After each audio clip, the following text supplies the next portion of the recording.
为了要解决这货车航空巴士计停车无所在临时停车的问题，台北市交通局伫咧今年4月开始有计划106家的营业用共用临停区，本地是规定讲干那会当停3分钟尔。不过对拜三开始呢，这停管处宣布讲，航空巴士计停车时间延长到10分钟，若货车会当少停20分钟。另外每年会搁再增加150个架啊。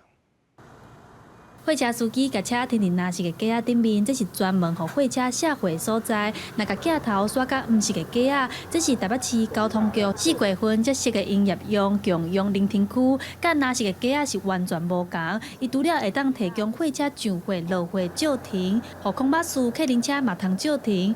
原本台北市停管处是规定，敢若会使停3分钟。拜三宣布，航空巴士、客运车通少停10分钟，若是货车通延长到20分钟。到今年9月，我们有一些使用的心得跟一些觉得可以改善的地方，货车可以停20分钟，然后其他车种，比如说计程车、富康，还有富康跟长照，他们是停10分钟，这是我们有做的这些调整。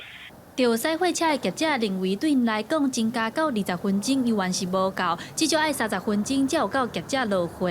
而且台北市目前的营业用共用临时停车架才106家，认为收少根本就无够。3分钟可能我下一个车货还没搬就已经3分钟到了啦。停20分钟当然不够，可是总比3分钟好吧？所以我们一直希望是它开放红线临停，可是它又说那会影响交通吗？对此，台北市停管处是回应讲，会设营业用共用临停区的目的是为着要减少交通乱象，让大台车的司机临时停车方便。若延长到30分钟，行收久，会造成其他民众交通用路的无方便。另外，架仔收少的问题，停管处是表示，明年会搁增加150家，提供业者有更较便利的环境。记者陈阿选柯敏哲台北报道。